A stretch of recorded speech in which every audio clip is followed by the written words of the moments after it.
നമ്മുടെ ദളപതി വിജയ് രാഷ്ട്രീയത്തിലേക്ക് ഇറങ്ങുന്നു. ഒരു സിനിമാകാരനായിട്ടുള്ള സന്തോഷ് എന്താ അഭിപ്രായം എന്താണ്? ഇദ്ദേഹം ക്ലച്ച് പിടിക്കുമോ? കമലഹാസൻ ജിയോ അല്ലെങ്കിൽ വിശാലോ ചെയ്ത മെത്തേഡല്ല വിജയ് ഉപയോഗിച്ചിരിക്കുന്നത്. നിങ്ങളുടെ അല്പം ഒന്ന് പുറകോട്ട് കൊണ്ടുവന്നാൽ വിജയ് ഈ വിഷയത്തിൽ കൃത്യമായി ഹാർഡ് വർക്ക് ചെയ്തിട്ടാണ് വരുന്നത്. അതെങ്ങനെയാണെന്ന് വെച്ച് കഴിഞ്ഞാൽ സ്വന്തമായി ഒരു രാഷ്ട്രീയ പാർട്ടി തുടങ്ങുന്നതിന് മുമ്പ് രജനീകാന്ത് സാർ ശ്രമിച്ചെങ്കിൽ പിന്നീട് അവർക്ക് പോയില്ല. പക്ഷേ തൻ്റെ പിൻഗാമികളെ കളിയല്ല വിജയ് കളിച്ചത്. ഇവിടെയുള്ള ഒരു കാര്യം മനസ്സിലാക്കണം, അദ്ദേഹം കൃത്യമായി ഹോംവർക്ക് ചെയ്തിട്ടാണ് വന്നത്. വിജയ് മക്കൾ എന്ന് പറഞ്ഞിട്ട് ഇദ്ദേഹത്തിന് ഒരു ഫാൻസ് അസോസിയേഷൻ ഉണ്ട്. ഞാൻ ഈ 5 വർഷമായി ചെയ്ത് നിങ്ങൾ പറഞ്ഞോണം. ഇ.ഡി വന്നതിന് ശേഷമാകാം, അതൊന്നും എനിക്ക് അതിനെക്കുറിച്ച് ഞാൻ പറയുന്നില്ല. ഈ സാധനത്തിലൂടെ ഇദ്ദേഹം ഒരു സാമ്പിൾ ഡോസ് ചെയ്തിരുന്നു. നിങ്ങളത് അറിഞ്ഞില്ല. ഇദ്ദേഹം എന്ത് ചെയ്തു എന്നറിയോ? കഴിഞ്ഞ പഞ്ചായത്ത് തിരഞ്ഞെടുപ്പിൽ വളരെ ബുദ്ധിപൂർവ്വം ഇദ്ദേഹത്തിൻ്റെ ഇപ്പോഴത്തെ ഈ പാർട്ടിയുടെ പേരോ പാർട്ടിയൊക്കെ രജിസ്റ്റർ ചെയ്യുന്നത് ഇപ്പോഴാണ്.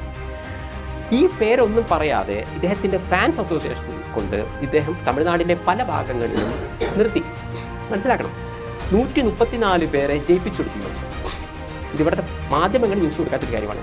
ഇതിലൂടെ അദ്ദേഹത്തിന് ഒരു കഥ ഞാൻ പറഞ്ഞത്, കമലഹാസൻ്റെ കളിയല്ല വിജയ് കളിക്കുന്നത്. കൃത്യമായി നോക്കിയപ്പോൾ അദ്ദേഹത്തിന് മനസ്സിലായി 134 പേരെ എനിക്ക് ജയിപ്പിക്കാൻ പറ്റുമെങ്കിൽ നാളെ 224 നിയമസഭയിലേക്കും വലിയ കുഴപ്പമില്ലാത്ത രീതിയിൽ ഇപ്പോൾ പ്രോഗ്രാമായി നമ്മളൊന്നും ചെയ്തിട്ടില്ലല്ലോ. അത് പറഞ്ഞോളാം, അവിടുത്തെ ജനങ്ങൾക്ക് അറിയാവുന്നതേ ഉള്ളൂ. ഇതാണ് അദ്ദേഹത്തിൻ്റെ ബേസ്. മനസ്സിലാക്കണം. അദ്ദേഹം പറഞ്ഞത് എന്താണ്? ഞാൻ നിയമസഭയാണ് നോക്കുന്നത്. നിങ്ങൾ ശ്രദ്ധിച്ചിട്ടുണ്ടോ എന്ന് എനിക്കറിയില്ല. ഇതിൻ്റെ ഇടയിൽ വരുന്ന ഞാൻ എടുക്കുന്നില്ല, ഞാൻ നിയമസഭയാണ് എടുക്കുന്നത്. കാരണം എന്താണ്? അദ്ദേഹം ബുദ്ധിപൂർവ്വമാണ് ഗെയിം കളിക്കുന്നത്. ഞാൻ മനസ്സിലാക്കിയതാണ്, ചിലപ്പോൾ തെറ്റുണ്ടാവാം.